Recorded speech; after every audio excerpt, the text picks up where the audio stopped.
The Champions League playoff finals are officially here. 2 more legs will decide which 7 teams will be added to the 2026-27 Champions League. We have 7 matches left, and there are a few really big teams in these matchups. And guys, 7 of these teams, the 7 winners, will be playing in this year's Champions Leagues. These are the final spots to make it to the Champions League. In today's video, we're going to be predicting all the first leg matches, and next week we will be making another prediction video predicting the second leg matches and trying to figure out who we think is going to make it into the Champions League. If you enjoyed this video, remember to leave a like down below and remember to subscribe to the channel. We're almost at 11,000 subscribers and I can't do it without you guys. But without further ado, let's get right into these predictions. Starting off with the first match, we have Dinamo Zagreb against Viking. Whoo! Guys, I feel like this is a match that a lot of people aren't really looking that deep into, but in my opinion, this is a very good match. Dinamo Zagreb are obviously the best team in Croatia, a very strong team, and a team that we usually see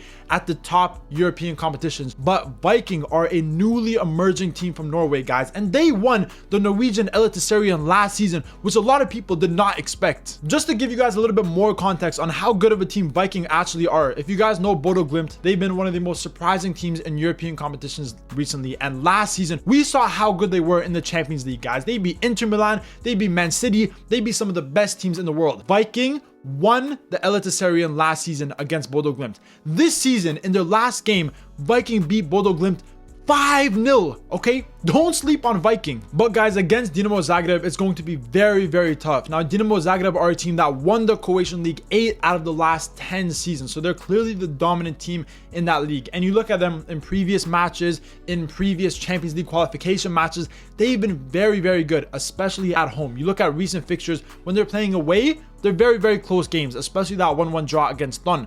But when they play at home, they're a very dominant team. They're a team that can score many goals as well, which Viking need to look out for. With the home advantage, I'm going to go with a 2-1 win to Dinamo Zagreb, but I do think it'll be a very close game. Moving on to the next match, we have Fenerbahce against Olympique Lyonnais. Bro, I'm telling you, if you're not watching these matches, I don't know what you're doing. This is a top matchup and 2 teams that regularly compete in the Europa League and in the Champions League. 2 very good signs. One from Liga, the other from the Turkish Super League. And both of these teams are on pretty good form. I'm going to start off by talking about Lyon, because in their first game against Sparta Prague in the last round, I didn't think they were that good. I thought they were pretty poor away from home, and obviously they lost 2-1. But in the last game, they won 3-0 and they were absolutely dominant. They dominated possession. That had almost 20 total shots. They could have probably scored 5 goals. They played incredibly when they played that home fixture. Now, you look at Fenerbahce, and recently they lost in the Turkish Super League against Gençlerbirliği. I don't know how to pronounce the name, but they are pretty much a relegation team. They're not a very good team, and Fenerbahce struggled against them,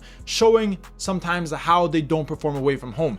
But you look at them in other previous matches before that, they were very good. In the last 2 matches, they destroyed Sturm Graz both home and away, which was very good results. And Fenerbahce, I feel like, are a team who have done some very good business this summer, and I feel like it's really going under the radar. Bringing in an experienced striker like Lukaku is a very good signing. Mason Greenwood was also very good with Marseille. They brought in Muriqi, who was one of La Liga's top goal scorers last season. Nathan Ake from Man City, who's a very experienced center back as well. And even a player like Sadiki Sharif, who I think is a very underrated player. Obviously, he was playing with Angers. I think they've made some very good signing. I think this is going to be a very close game. It could end in a draw, but I'm going to go with the slight edge to Fenerbahce. I'm going to go a 1-0 win to Fenerbahce. Moving on to the next match, we have Levski Sofia against AEK Athens. Levski Sofia are one of those teams where, once again, the home advantage is a big advantage, but I feel like you can't sleep on Athens. Obviously, Athens won the Greek Super League last season, which a lot of people, including myself, did not expect. And you look at them in the Conference League last season, I also don't think they were that bad. They made it all the way to the quarterfinals, and I thought they were very good, even in that last match against Rayo Vallecano, where yes, obviously they won the game by scoring multiple goals,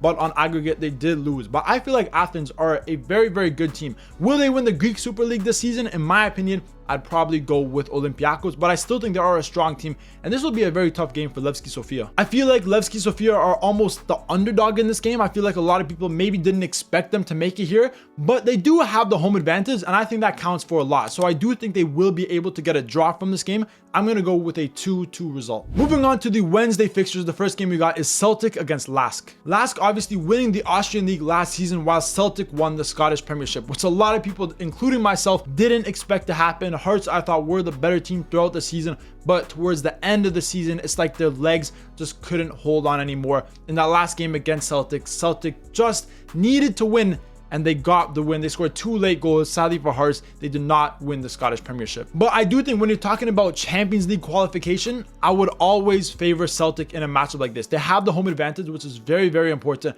But on top of that, they are a very proven team in the Champions League, in these European competitions. And I think they did a very good signing a player like Kasper Høeg from Bodø Glimt. I think he's a fantastic player. I think he's a very good scorer, 25 years old, and I feel like this is starting to be his prime. I think he's a very, very good striker with Denmark, a tall striker, and I think he could possibly score multiple goals in the Champions League with Celtic. I may be underrating LASK, but I do think this would be a pretty comfortable game for Celtic. I'm going to go with a 3-1 win, but let's see if LASK can surprise me. Moving on to the next match, we have Hapoel against Sabah FK. We have a team from Israel in Hapoel versus a team from Azerbaijan in Sabah FK. And by the way, a team from Azerbaijan to make it to the Champions League playoff final. I think it would be crazy if they end up winning this tie and make it into the Champions League. And you look at Sabah in the last round of the Champions League qualification, they were very, very good against AGF. When they played away from home, they did lose 2-1, but when they played at home, they absolutely smoked them. And guys, mind you, AGF are a team that won the domestic league last season.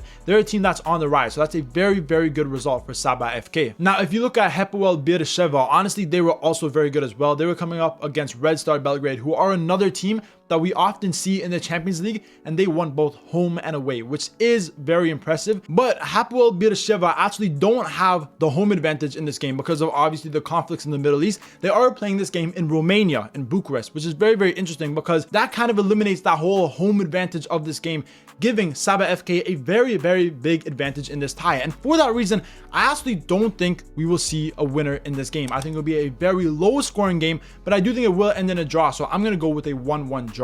Moving on to the next game, we have NEC Nijmegen against Bodo Glimt. Guys, honestly, I just call them Nijmegen. It's hard to say that name. I'm sorry if it's wrong, but I like Nijmegen, so that's what I'm going to call them. But against Bodo Glimt, the team who's been surprising everyone in recent competitions. And it doesn't matter what European competition they play in, whether they're in the Conference League a few years ago, in the Europa League, last season in the Champions League, they're incredible in every single European competition. And that home advantage, playing on that artificial turf in Bodo, there's nothing like it. Now, in this game, obviously, it is being played in the Netherlands, which is obviously a big advantage for Nijmegen. But I still feel like Bodo Glimt are the better team in this game. I feel like the Champions League would not be complete without Bodo Glimt. We need to see Bodo Glimt. We need to see another underdog story. But at the same time, Nijmegen, to make it this far is incredible, guys. Last season in the Eredivisie, they finished in the top 3, which was a big, big surprise. I personally didn't expect it, and I know a lot of other people didn't either.